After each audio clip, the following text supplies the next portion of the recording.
አሰላሙ አለይኩም ወራህመቱላሂ ወበረካቱሁ። ውድና የተከበራችሁ የቻናሌ ቤተሰቦች እንደምን አላችሁ? እንደምን ከርማችኋል? ምድር በዘረጋ እንግዲህ ከብዙ መጥፋት በኋላ ደግሞ እየተመለስኩ ነው። ያው እየተመቸኝ አይደለም፣ እናንተ ደግሞ እያበረታታችሁኝ አይደለም፣ እየደበረኝ ነው ማለት ነውና ላይክ፣ ሼር፣ ሰብስክራይብ በማድረግ ቤተሰብ ሁኑኝ። እንግዲህ ከባለፈው የቀጠለ ትረካችንን እንቀጥላለን። ሐላልን ፍለጋ ክፍል 9። በአንድ በኩል ማትሪክ ማለፍ አለማለፍ የማወቅ ጓጉቼ ስለነበረ እነዚህ ሁሉ ነገሮች እኔ ሳያውቁኝ ካወቁ ማትሪክ ማለፍ አለማለፌን ለማወቅ እንደማይከብዳቸው ገመትኩኝ። ከዚያም በመጨረሻ ምን አምጣ ቢሉኝ ጥሩ ነው ብሎ ወደነ ኤልያስ ዞረ። ምን አምጣሉህ አለው አንዋር። የዝሆን ጥርስ አላቸው። ሳቁ። ምን ያስቃችኋል? አይጥ አምጣ የተባለም ነበር ሲላቸው የባሰ ሳቁ። እና ምን አደረክ አለው አንዋር ከሳቁ ተመልሶ። ቀላል ነበር እንዴ አባቴ? የዝሆን ጥርስ እየገዛ ያስቀምጥና በኋላ በጅምላ ይሸጥ ነበር። አንድ ተደብቄ ሰርቄ ሰጠኋቸው። በከፍተኛ ውጤት ታልፋለህ ሲሉኝ በደስታ በዚህ ላይ ፈንጥዤ ተመለከትኩኝ አላቸው። ከዚያ ባለፈው ከጓደኞች ጋር ወደ 4 ኪሎ ስንሄድ ያ አስፈጻሚ ያልኳቸው መንገድ ላይ እራቁቱን ከቆሻሻ ገንዳ ውስጥ የሙዝ ልጣጭ እያወጣ ሲበላ ሳየው ደነገጥኩኝ። ጓደኛዬም ሰው ደነገጠ። አየኝ። ማን ነው ታውቀዋለህ አልኩት። የሆነ ጊዜ ላይ አንተ ከምትሰራበት ስፖርት ቤት ነው የመጣሁት ብሎ ስላንተ ያልጠየቀኝ ነገር የለም። ስነግረው የሱሪህን ሳይዝ እንኳን አልቀረኝም። ለምን እንደሆነ ስጠይቀው የስፖርት ቤታችን ጎበዝ ተማሪ ስለሆነ ሰርፕራይዝ እናደርገው ስለሆነ ነው ብሎ ነበር አለኝ። ለካ ጓደኛዬ አፈላልገው ስለኔ ጠይቀውት አካባቢም የዝሆን ጥርስ እንደሚሸጥ ነግሯቸው ነው ያን ሁሉ ያደረጉኝ። እነሱ የኢትዮጵያ የስለላ መስሪያ ቤት ቢገቡ ያዋጣቸው ነበር። በኔ ላይ ፔፐር ነው የሰሩብኝ ብሎ ሳቀ። አንዋር ቀበላልና ቆይ ማትሪክን በከፍተኛ ውጤት አለፍክ አለው። ቀልድ። መጀመሪያ የመግቢያ ውጤት ሲነገር ወድቄ ነበር። ከዚያ ተሻሽሎ መግቢያ ነጥቡ ሲቀንስ ነው የገባው ሲላቸው ሁሉም ሳቁ። አብርሃም ከቤተሰብ ሲደወልለት ተሰናብቷቸው ስልኩን እያናገረ ኤልያስ መሬት እያየ ከጠንቋይ ዘንድ ሄዶ አንዳች ነገር እየጠየቀና የሚለውን አምኖ የተቀበለ የ40 ቀን ሶላቱ ተቀባይነት የለውም ብለዋል ነቢያችን ሰለላሁ ዐለይሂ ወሰለም። እሳቸው የውሻን ዋጋ፣ የሴተኛ ዳሪን ክፍያና ለጠንቋይ የሚሰጠውን ስጦታ እርም አድርገዋል። አላህ ከዚህ ከባድ ወንጀል ይጠብቀን አለ። አሚን። አንዋር ነበር። አነስተኛዋ ክላስ ወሬው ሞቅ ብሎባታል። ጉንጩ ያልሞላ ሰው የለም። ወሬ ከየአቅጣጫው ነው የተቃመው። ጫት ተከምሮ አንድ ዛፍ ንፋስ አወዛውዞት ቅጠሉ በሙሉ ያራገፈው መስሏል። ጀቤና ሙክታር ውስጥ ነበሩ። ማነሽ እስኪ ባለ 50 አምጪ አለ ጀቤ። አስተናጋጇ በቅጽበት አመጣችለት። አቦይን ገራባ ቀይሮ አላት። ሌላ አመጣችለት። ምንድነው ይሄ ሁሉ ጊዜ የማይሻሻል ቤት ብሎ አመናጨቃት። ተቀበላት። እንደ ጀቤ እስከ ዛሬ ለዛፍ ቅጠልም አትመለሽም ነበር፣ ዛሬ ማማራት ጀመርሽ፣ ስራ ተሰርቷል ማለት ነው አለ ከፊቱ ሺሻ የሚስበው ልጅ። አቦ ተወና አለው ጀቤ። እስኪ አብሪብን ጀቢሻ አለው ሌላኛው። የድሃ ቤተሰብ ልጅ ስጪው አላት። ሌላኛውን አፍጦ ያየዋል።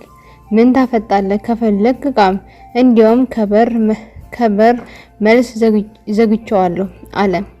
አንዱ ሙክታርን ሳብ አድርጎ ዛሬ ጀቤ ባንክ ዘረፈ እንዴ አለው።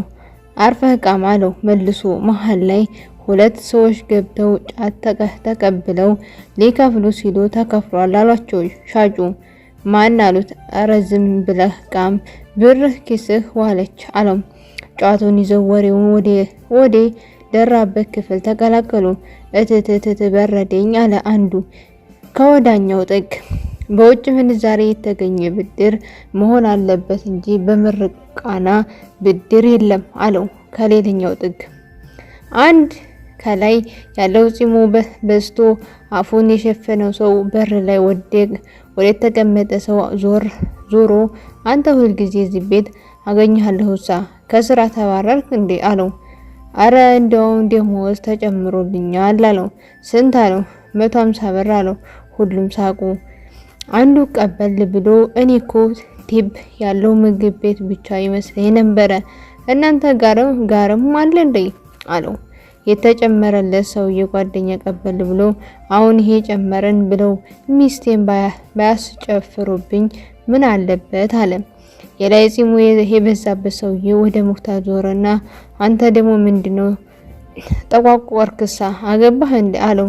ምነው በነጻነቴ ቀናህበት እንዴ አለው። አንድ 4 ልጅ ያለው ብቸኛ ባለ ነጭ ጸጉር ዘወር ብሎ ወይ ሞት ይርሳኝ ሳልጠይቅህ እህትህ ተሻላት አለው። የላይ ፂሙ የበዛበት ሰውዬ አዎ ለመሆኑ ምን ሆና ነው ጣፍጣ ሲለው ሁሉም ሳቁ። ጣፍጣ ማለት ስኳር በሽታ ይዟት ማለት ነው። ባለ ነጭ ጸጉሩ ያዘዘውን ኮካ ህፃኑ ልጅ ሲያመጣለት ጎሽ እድግ ውፍረት ጨምሮ ይስጥህ ብሎ ተቀበለው።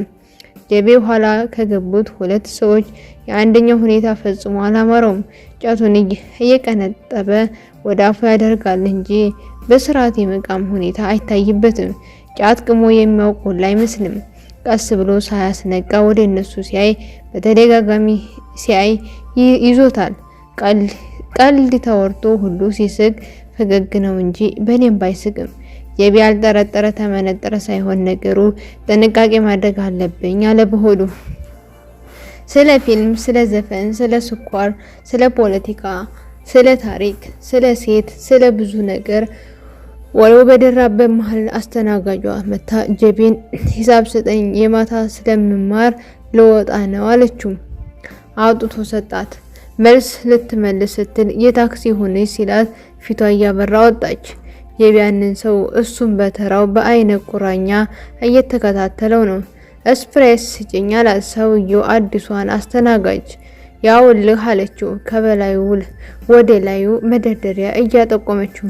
ሰውየው ቀና ብሎ ተንጠራርቶ በእጁ ከመደርደሪያው ሲያነሳ ከታች ኮቱ ተገለጠ።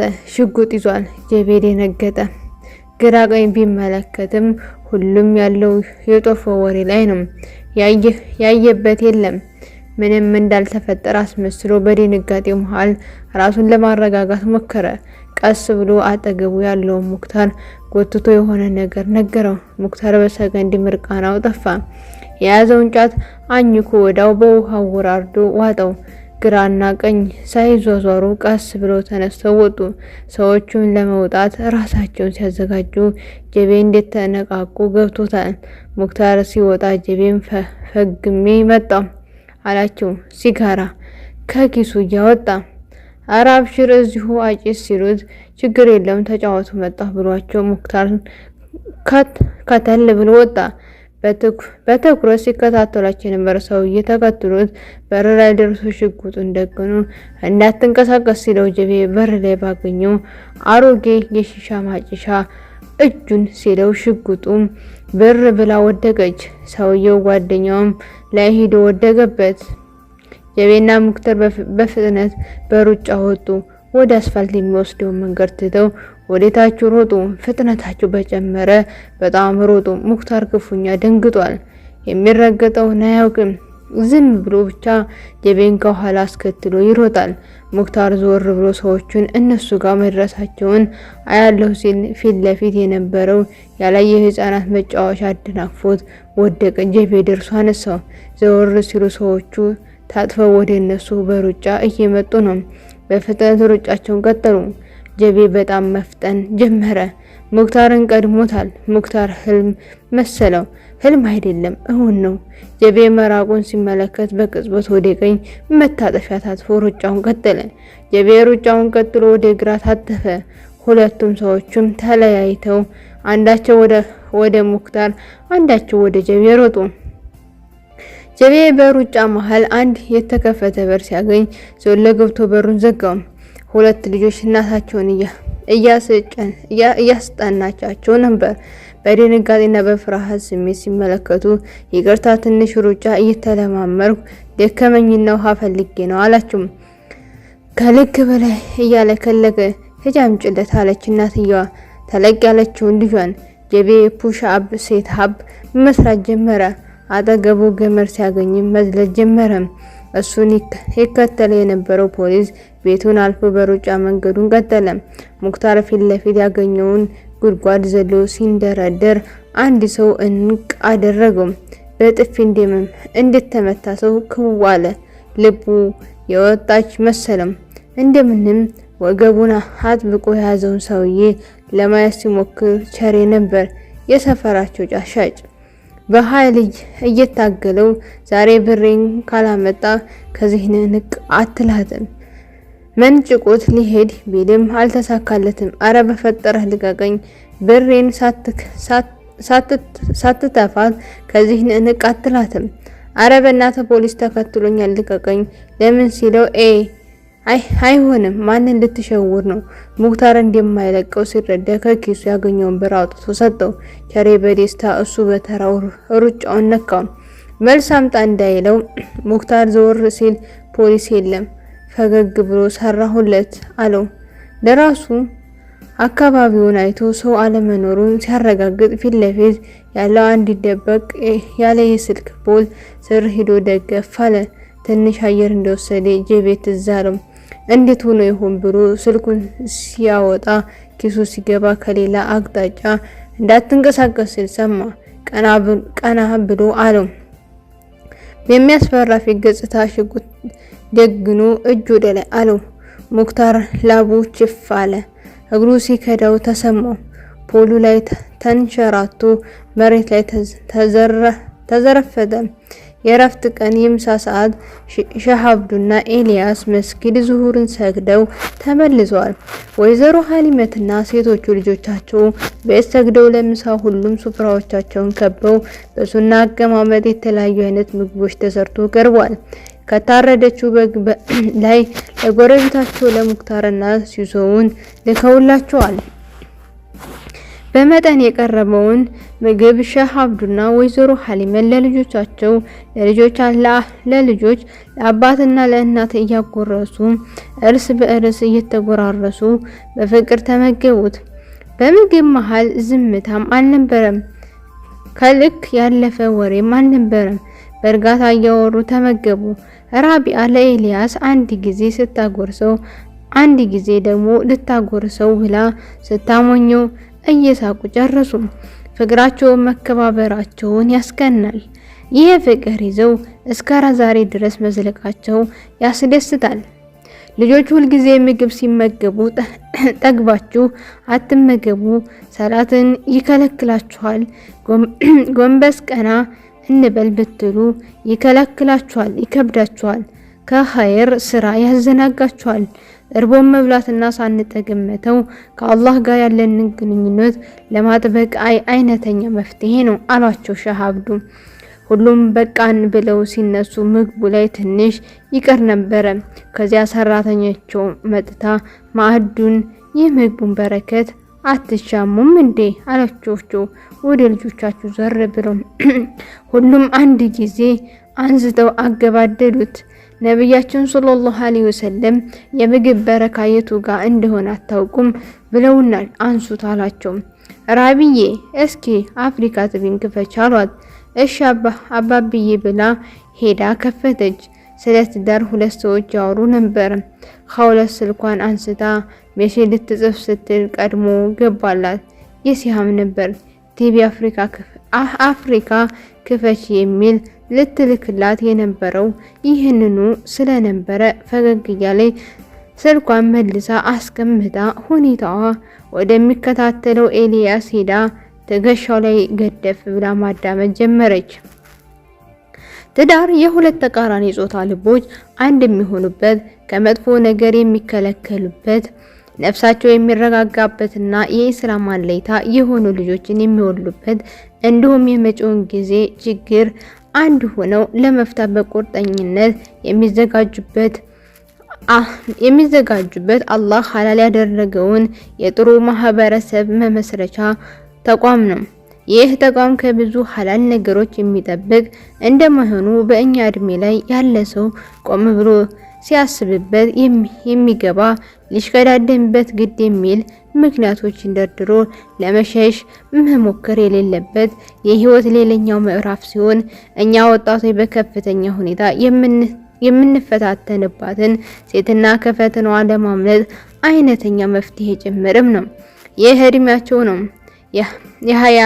የሀያታችን ከፍተኛ ፈተና የምንጋፈጥበት እድሜ በመሆኑ ኸይር ብንሰራ በብዙ የምንጠቀምበት፣ አላህን ብናምጽ የውመል ቂያማ የምንጠየቅበት እድሜ በመሆኑ ሸይጣንም ሆነ ነፍስያ እኛም በከፍተኛ ሁኔታ የሚወሰውሱበት የሚጎትቱበት እድሜም ጭምር በመሆኑ መሰረቱን ኢማን ያደረገ ትዳር ማሰብም በተግባርም ለቀሪ ሀያታችን መስተካከል ቀጥተኛ አስተዋጽኦ ይኖረዋል። ለትዳር የምናስባት ሴት ስንመርጥ መስፈርታችን እንደ አካባቢያችን፣ እንደ አስተዳደጋችን፣ እንደ ቋንቋችን፣ እንደ ባህላችን ሊለያይ የሚችል ቢሆንም የትዳር የማዕዘን ድንጋይ ግን ፈሪሃ አላህ የሆነች የሚለው መሆን ይኖርበታል አለ አንደኛው ተናጋሪ። ሁለተኛው ተናጋሪ ድምጹን ካስተካከለ በኋላ ረሱል ሰለላሁ ዐለይሂ ወሰለም ማግባት ያለብን ሚስት ባህሪ ሲነግሩን ያሉት ብናስታውስ ብሎ ከተለ። ነብዩ ሰለላሁ ዐለይሂ ወሰለም አንድ ወንድ አንድ ሴትን ለአራት ነገሮች ብሎ ሊያገባት ይችላል። ለውበቷ፣ ለሀብቷ፣ ለቤተሰቦቿና ደረጃና ለዲኗ ብሎ ከሁሉ በላጭ ግን ዲን ማየት ነው። ዲኗ ያላየ ሰው እጇ መዳፋሽ ይሆን ነው ያሉት። ስለዚህ ትዳራችን የምንደሰትበት ይሆንዝና የሰው ልጅን ምርጡ አርአያ የሆኑትን የነብያችን ሰለላሁ ዐለይሂ ወሰለም ፈለግን መከተል አለብን። 5 ወቅት ሶላቷን የምትሰግድ ዲኗ ምን ያህል እንደቀረጻት ስነ ምግባሯ ላይ የሚታይ የሆነችዋን የምትሰራውን የምትናገረውን ሁሉ ኢስላምን የሚያንጸባርቅ የሆነችዋን በትዳር ላይ ችግር መፈጠራቸው አይቀርምና ለችግሮች መፍትሄ ለመስጠት መነጋገር የምትችለዋን ሙስሊም ሴት ማግባት ዱንያ አኺራችንን ለማሳመር የምናደርገው ጥረት ላይ ከፍተኛ ድርሻ ይወስዳል። መገናኛ ብዙሃን ዝሙትን የሚሰብክበት ስነ ጽሁፍ፣ ሙዚቃ፣ ፊልም ሁሉ ለዚህ ተግባር በዋለበት ዚና እንደማየት በቀለለበት የሴትና የወንድ ግንኙነት ልቅ የሆነበት ሰው ትዳርን እንደ ጦር በፈራበት በሽታ በከፍተኛ ጓደኝነትና ሰው እንደ ፋሽን በያዘው በዚህ ዘመን የአላህን ዲን ያወቀች ሴት ማግባት ወንጀልን በብዙ ያስምራል። ለወደፊትም ከተለያዩ ወንጀሎች ይጠብቃል። ረሱል ሰለላሁ ዐለይሂ ወሰለም በሌላ ሐዲሳቸው አላህ መልካም ሚስትን የሰጠው ሰው ከእምነቱ በግማሹ ላይ በእርግጥ ረድቶታል፣ በቀሪው ግማሽ አላህ ይፍራበት ብለዋል። በሌላ ንግግራቸው ደግሞ አላህ ሊረዳቸው ቃል የገባላቸው 3 ሰዎች አንዱ አላህ ከጠላው ዝሙት ለመጠበቅ ሲል ኒካህ ያሰረ ነው ብለዋል። ስለዚህ የአላህን እርዳታ ለማግኘት ከሸይጣን ብዙ ሴራዎችን ለመዳን ጤንነታችንን ለመጠበቅ እንዲሁም ከተቃራኒ ጾታ ጋር የተለያዩ ተያያዥነት ያላቸው ወንጀሎችን በብዙ የማይለይ ርቆ እርዚቅንም ሆነ አጅርን ለመሰብሰብ ማግባት ያስፈልጋል አለ። በጨረፍታ ወደ ካሜራው ተመለከተና ስለዚህ ብሎ ቀጠለ። ስለዚህ ሁላችንም ለማግባት የደረስንና አስፈላጊ ነገሮችን ማሟላት የምንችል ሰዎች ምክንያቶችን ሳናበዛ ማግባት አለብን። የነብያችን ሰለላሁ ዐለይሂ ወሰለም ሱና ለመተግበር 1001 መስፈርቶችን አስቀምጠን ከትዳር መሸሽ የለብንም። አንዳንዶቻችን ያስቀመጥናቸው መስፈርቶች ምናልባት የጀነት ሴቶች ብቻ የሚወክል ይሆናል። ወንድሞች ያለነው ዱንያ ላይ ነው። በዚህ ዱንያ ላይ ከእንከን የጸዱ ሚስት ለማግኘት መማሰን ከንቱ ልፋት ነው። ከምናውቃቸው የተሻለችዋን መምረጥ አለብን። ትዳር ውስጥ ያሉ ድርጊቶች ሁሉ ኢባዳ በሆኑበት እስልምና ሚስት ለማግባት መሽቀዳደም ሁላችንንም ይጠበቅብናል። የአኺራ ቤታችንን በጽኑ ለመገንባት ኢማናችን ሙሉ ለማድረግ ከመንፈስ እርካታ ማጣት ለመገላገል ከስነ ልቦና ቀውስ ለመዳን ውሃ ልኩን ትዳር ነው። በእርግጥ አንዳንድ ሰዎች ለማግባት መኪና፣ ቤት፣ ሀብት፣ ንብረት የለኝም ስለዚህ አሁን ማግባት አይችልም ይሉ ይሆናል። ይሄ በፍጹም ተቀባይነት የሌለው የስንፍና ምልክት፣ የኢማን ማነስ፣ ለአኺራ ፈጽሞ ያለ መጨነቅ ስሜት እንዲሁም ባህታዊነትን የሚያስከትል ክፉ የሸይጣን ሐሳብ ነው። አላህ በቁርአኑ ድሆችም ቢሆኑ አጋቧቸው ከችሮታዬ እረዳቸዋለሁ ብሎ እያለ ቤት መኪና የምንለው ለምንድን ነው? ርዚቅ የሚመጣው ካገባን በኋላ ቢሆንስ? የምናውቀው ነገር አለ የለም። ስለዚህ ከንቱ ምክንያት ድርደራዎች ወደ ኋላ ትተን ለማግባት ወደፊት ማለት አለብን። ጥቂት ዝም አሉ። እነ ኤልያስ ተመስጦ እየተከታተሏቸው ነው። የመጀመሪያው ተናጋሪ ቀበል አለውና ትዳር ውስጥ ከመግባታችን በፊት ስለ ተቃራኒ ጾታ በተፈጥሮ ስለሚኖራቸው የባህሪ ለውጦች ለምሳሌ በወር አበባ ጊዜ፣ በእርግዝና ጊዜ፣ ጋብቻ ውስጥ ስላለ ኃላፊነት በቂ መረጃ መያዝ አለብን። በተለይ ስለ ግብረ ስጋ ግንኙነት በበቂ አውቀን ነው መግባት ያለብን። ይህ ካልሆነ ቀን የሚፈጥረው የውሃ ቀጠነ ችግሮች ሁሉ ይከሩብናል። በዚህ ችግር የተነሳ ውሃ ደፋህ ብላ ወደ ፍች ልትሄድ ትችላለች። እናም ከትዳር በፊት መረጃ መያዝ አስፈላጊ ስለሆነ ይህንኑን ተግብረው። ስለዚህ መነጋገር፣ ትዕግስትን የትዳራችን ምሰሶ አድርገን ለትዳራችን ለሚስቶቻችን ታማኝ ሆነን ልጆቻችንን በተርቢያ እያሳደግን ትዳራችንን ጠብቀን አቆይተን ለማህበረሰባችን ሞዴል ለልጆቻችን በዲን ቀርጸን አሳድገን ለሀገራችን የእድገት ግብዓት ማድረግ ይጠበቅብናል። አላህ ሷሊህ የሆነችው ሚስት ይስጠን፣ አሚን። ደስተኛ ትዳር አላህ ይስጠን፣ አሚን። ሷሊህ የሆነ ልጆችንም አላህ ይስጠን፣ አሚን። ተናጋሪዎችንም አዳማጮችንም በስራቸው አላህ የሚጠቅሙ ያድርጋቸው። እንግዲህ ተመልካቾቻችን ስለ ትዳር ብዙ ማለት ይቻላል፣ ተወርቶ አያልቅም። ይህንኑ ፕሮግራማችንን ሳምንት እስከምንመለስበት ለዛሬ በዚሁ እናጠናቀቃለን። እስከ ሳምንት። ወአለይኩም ሰላም ወራህመቱላሂ ወበረካቱ ብሎ ሁለተኛ ተናጋሪ ዝግጅቱን ቋጭ። ኤልያሴ አሉት ፕሮግራሙን የመሰጣቸው አባቱ ወዲሱ ዙሮ አቤት አባ ዛኪር የሆነችውን አላህን የምትፈራውን የነፍስ መርጊያ የሆነችውን ደስ ግጣሙን አገኘ የምትባሏን ሚስት አላህ ይስጥህ አሉት። አሚን ብሎ ሂዶ እጃቸውን ሳመ። ለእናንተም አሉ ወደ ሐውለት ዙረው ለእናንተ የሚስቱን ሐቅ የሚጠብቀውን አላህ ሐቅ የሚያወጣ የሚያስደስታችሁ ባል አላህ ይስጣቸው አላቸው። አሚን ብለው ሂደው እጃቸውን ሳሙ። በሉ ግቡና ረፍ በሉ አጥኖ ቁርአን ቅሩ፣ እኛም ብቻችንን ተውን አሏቸው። ወደ ሚስታቸው ሐሊም ዞረው ልጆቻቸው ፈገግ እያሉ ወደ የክፍላቸው ገቡ። ሰዓቱ ወደ ምሽቱ ነው። ፀሐይዋም እያዘቀዘቀች ነው። በነፋሻው አየር ጸባይ የኤፍቢኢ ካምፓስ ውስጥ የተለያየ ነገር ይታያል። የመመገቢያ አዳራሹ አካባቢ ተማሪዎች በጣም በዝተዋል። ጩኸት፣ ሁካታ፣ የፊና ወሬ መተራረብ ሁሉ አለ። የብዙዎቹ ርዕስ ይዘት ግን አንድ ነበር፣ ራት ይዞ የሚመጣው መኪና መቅረት። ግማሹ ይቀልዳል፣ ግማሹ ይወራረፋል፣ ይስቃል። ተስፋ ቆርጦ ወደ ዶርሙ የተመለሰም ጥቂት አይደለም። ሁሉም በየተራ ጉዳዩ ላይ ሲያወራ ከቆየ በኋላ በጉጉት ሲጠበቅ የነበረው መኪና መጣ። ብዙዎቹ በደስታ አጨበጨቡለት፣ በፊሽካ አጀቡት። የፊሽካው ብዛት እግር ኳስ የሚደግፉ አስመሰሉም ነበር። የግቢው አዳራሽ አልፎ ወደ ቀኝ ሲታጠፍ በፍጥነት በጣም ጨመረ። ካፌው ለመድረስ ትንሽ ሲቀረው ወደ ቀኝ መታጠፍ የሚጠበቅበት አረንጓዴ መኪና መሃል ላይ አንድ ነገር አጠፋ። በትንሽ የሚያየው አስፈጠጠ፣ የሚስቀውን አስደነገጠ። ዝም ብሎ የቆመውን ያስጮኸ፣ የተቀመጠውን ያስነሳ፣ ወደዚያ የማያየውን ወደዚያ ያስዞረ አደጋ።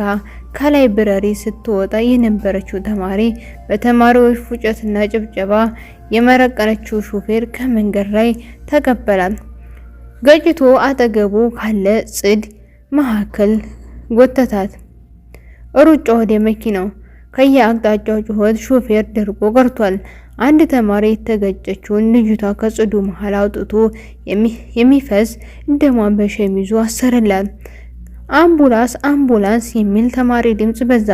አምቡላንሷ ግን ከደቂቃዎች በፊት ላይብረሪ ውስጥ ራሱን የሳተ ተማሪ ይዛ ወጥታ ነበር። ጥቂት ተማሪዎች የማንም ፍቃድ ሳይጠይቁ መኪና ላይ ወጥተው ዳቦና እንጀራውን በትብብር እየተቀባበሉ አወረዱ። ድር ቢያብር እንዲሉ ተማሪው ተደራርቦ በደቂቃ ወረዱ። እሷን ይዘዋት ወደ የካቲት 12 ሆስፒታል። ልጅቷ ሁሉ ያውቃት ነበር። የረጋች ሰው፣ ቀና ብላ የማታይ ሴት ሆነም ወንድ ጓደኛ የሌለት ብቸኛ ልጅ ነበረች። ሆስፒታል ሲደርሱ የድንገተኛ ክፍል ሐኪሞች ተቀበሏት። ሰፈሩ ጩኸት፣ ወከባ በዛበት። ተማሪው መንገደኛው ሁሉ አሰፍስፏል። አንድ ሲስተር መታ ደም ያስፈልጋታል፣ ቶሎ በሉ አንዳችሁ ስጧት አለች። እሷ አጅቦ ከካምፓስ የመጣ ተማሪ ሁሉ እርስ በርስ ተያየ ጀመረ። አንዱ ተማሪ በሹክሹክታ አረ ለራሴም የለኝም አለ። ሲስተሯ HIV ምርመራ ተደርጎ መስጠት ብቻ ነው አለች። ሌላኛው ተማሪ ራሱን ማን ያምናል አለ ቀስ ብሎ። ሲስተሯ ቆማ አትሰጧትም እንዴ አለች። ሁሉም ዝም አለ። ቆይ ጓደኞች ሁሉም እንዴ አለች። ጓደኛ አታውቅም አለ አንዱ ከመካከላቸው። ሲስተሯ በጣም ተናደደች። ታዲያ እዚህ ያሰፈሰፋችሁ ሁሉ ለምንድን ነው? ሰው ሲሞት ቆማችሁ ለማየት ነው? በከንፈራችሁ ልትረዷት ነው? መሀይም ናችሁ እሺ ስትል ተያይዘው ሲስተሯ ደግሞ የሚሰጠውን አግኝተናል የሚል ድምጽ ከኋላ ሰማች። ዶክተሩ ነበር። ወደ ተማሪዎች ተመልሳ በእናንተ ላይ የማይደርስ እንዳይመስላችሁ ብላ በሩን ዘግታባቸው ተመለሰች። በዚህ መሃል የመኪና ማዕት ፈሰሰ። ከላይ ከታች ከየአቅጣጫ በፍጥነት እየመጣ ሲጥጥ እያለ የሚቆም መኪና በዝቶ ነበረ። በሰዓቱ የመኪኖች ብዛት ለተመለከተ የ6 ኪሎ አደባባይ የስብሰባ እንጂ የአደጋ የደረሰበት አያስመስለውም ነበር። ድንገተኛ ክፍል ላይ ኢንሻአላህ ክፍል 10 ይቀጥላል። ውድና የተከበራችሁ የቻናሌ ቤተሰቦች ለዚህ ቻናል አዲስ ከሆናችሁ ላይክ፣ ሼር፣ ሰብስክራይብ እያደረጋችሁ ቤተሰብ እንድትሆኑ በታላቅ ትህትና እጠይቃለሁ። ወሰላሙ አለይኩም ወራህመቱላሂ ወበረካቱ።